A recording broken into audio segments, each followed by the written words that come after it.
আমরা কোনো মানুষের সাথে কেমন ব্যবহার করব তা কিসের উপর নির্ভর করে বলো তো? সাধারণত ওই মানুষটা আমাদের সাথে কেমন ব্যবহার করে তার উপরে, তাই না? সে আমার সাথে ভালো ব্যবহার করলে আমিও ভালোভাবে কথা বলি, আর যদি খারাপ আচরণ করে তাহলে কি করি? খারাপ আচরণ না করলেও অন্তত সম্পর্কটা রাখতে চাই না, তাই না? কিন্তু কবি জসীমউদ্দীন এমনভাবে মানুষের সাথে চলতে চান যে ওই লোকটি তাকে যতই আঘাত করুক না কেন, বিনিময়ে তাকে শুধু ভালোবাসাই দিতে চান। তো এরকম বিষয়ের উপর আমাদের এইচএসসি সিলেবাসে খুব সুন্দর একটা কবিতা পাঠ্য আছে, তার নাম প্রতিদান। সাধারণত কেউ কিছু দান করলে তার বিপরীতে আমরা তাকে যা দিই তাই প্রতিদান। এই প্রতিদান কবিতার বিষয়ে যাওয়ার আগে কবি জসীমউদ্দীন সম্পর্কে গুরুত্বপূর্ণ কিছু তথ্য জেনে নেই। তোমরা যখন ইন্টারনেটে সার্চ দিবে তখন দেখবে জসীমউদ্দীন সম্পর্কে নানা রকম বানান আসবে। তোমরা তোমাদের পাঠ্য বইয়ের সিলেবাস অন্তর্ভুক্ত যে বই, সে বইটার বানানটি ভালো করে দেখে নেবে। কবি জসীমউদ্দীন জন্মগ্রহণ করেন 1903 সালের 1 জানুয়ারি ফরিদপুরে তাম্বুলখানে গ্রামে, যেখানে ছিল তার মামার বাড়ি বা মায়ের বাড়ি। কবি ফরিদপুরে একটি কলেজ থেকে এইচএসসি ও বিএ পাশ করেন। তারপর কলকাতা বিশ্ববিদ্যালয় থেকে বাংলা ভাষা ও সাহিত্যে এমএ ডিগ্রি লাভ করেন। এরপর তিনি দেশে ফিরে ঢাকা বিশ্ববিদ্যালয়ে 5 বছর শিক্ষকতা করেন এবং পরে জনসংযোগ এবং প্রচারণা বিভাগে আসীন হন। জসীমউদ্দীন সম্পর্কে একটি গুরুত্বপূর্ণ তথ্য হচ্ছে, যখন তিনি ছাত্র ছিলেন তখনই তিনি কবর কবিতা রচনা করেন। কবর কবিতাটি ছাত্র অবস্থাতেই এই কবিতাটি স্কুলে অর্থাৎ মাধ্যমিকে পাঠ্য ছিল। এটি কিন্তু যে কোনো কবির পক্ষে একটি বড় সম্মান, তাই খুব কম লেখকই তাদের জীবন দশায় এই সম্মান দেখে যেতে পারে। তো জসীমউদ্দীন ছিলেন সেরকম একজন ভাগ্যবান কবি।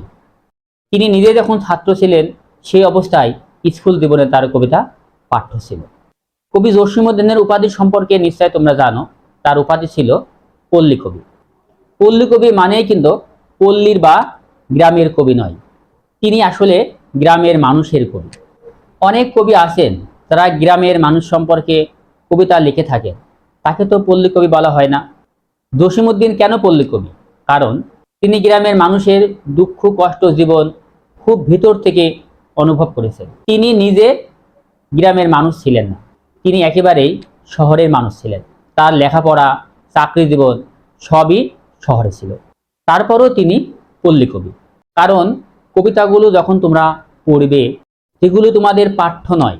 ভবিষ্যতে তোমরা যখন জসীমউদ্দীনের কাব্যগুলো পড়বা তখন তোমরা দেখবে কবি জসীমউদ্দীন এমনভাবে তার কাব্য বা কবিতা লিখেছেন যেন তিনি একেবারে তাদের সুখ দুঃখ তাদের পাশে থেকে অনুভব করেছেন। তার সবচেয়ে আলোচিত কাব্যগ্রন্থ হচ্ছে নকশিকাঁথার মাঠ, যেটি অনেকগুলো ভাষায় অনুদিত হয়েছে।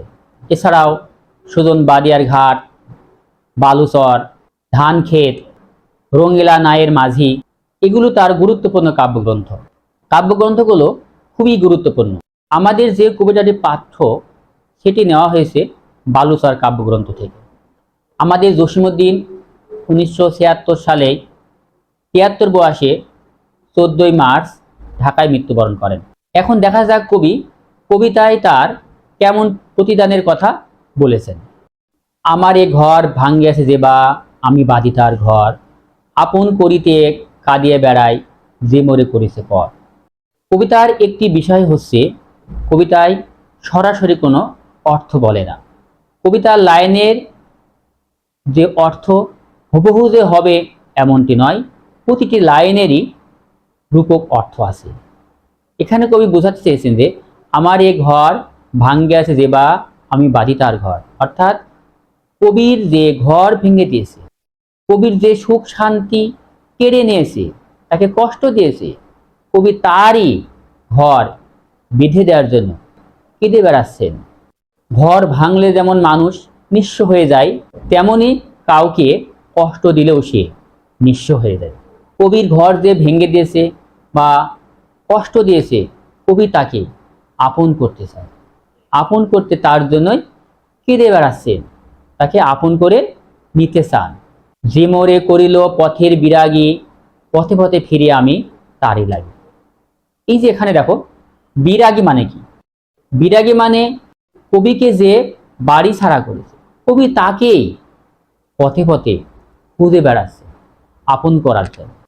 যে আত্মকেন্দ্রিক মানুষ কবিকে বিরাগী করেছে, ঘর ছাড়া করেছে, বাড়ি ছাড়া করেছেন, কবি তার জন্যই পথে পথে ঘুরে বেড়াচ্ছেন।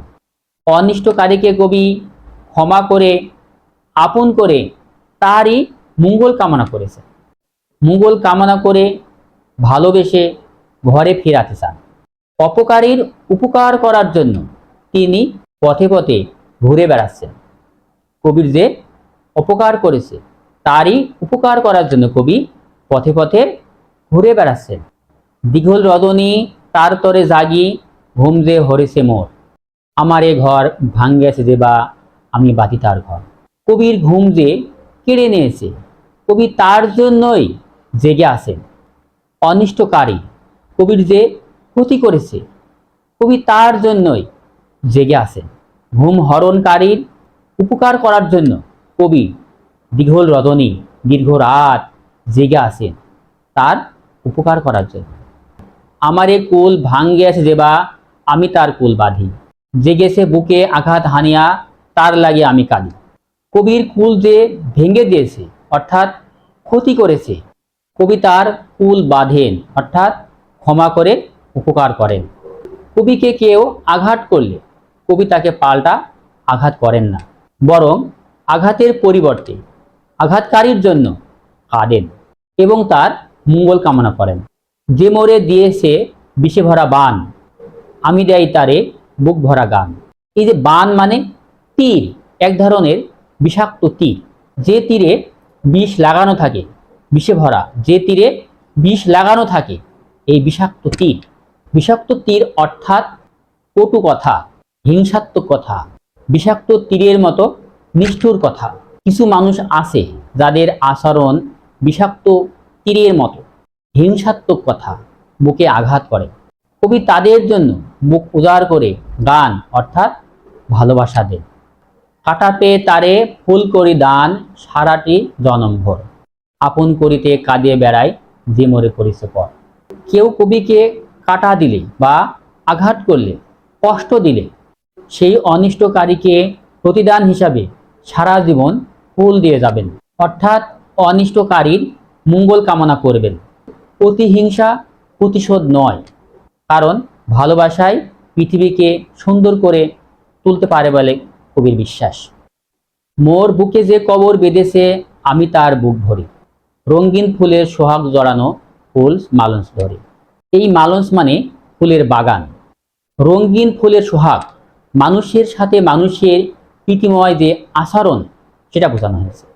যে কবিকে বুকে কবর বেঁধেছে অর্থাৎ মৃত্যু যন্ত্রণায় তথা প্রচণ্ড কষ্ট দিয়েছে, কবি তাকেই রঙিন ফুলের সোহাগ দিয়ে ভালোবাসতে চেয়েছে। যে মুখে সে কহে নিঠুরিয়া বাণী, আমিলে করি তারে মুখখানি, কত ঠাই হতে কত কি যে আনি, সাজায় নিরন্তর, আপন করিতে কাঁদিয়ে বেড়ায় যে মরে করেছে পর। নিষ্ঠুর বাণী মানুষের কষ্টের কারণ হয়ে দাঁড়ায়, অন্যের হৃদয় কাটার মতো আঘাত করে। কোনো ব্যক্তি কবিকে নিষ্ঠুর কথা বললেও কবি তাকে প্রতিদান হিসাবে ক্ষমা করে দেন। তার মুখখানি নানা দিক থেকে আনন্দ এনে সুমিষ্ট করে নিরন্তর সাজাতে চান। ধন্যবাদ সবাইকে পরবর্তী ক্লাস দেখার জন্য।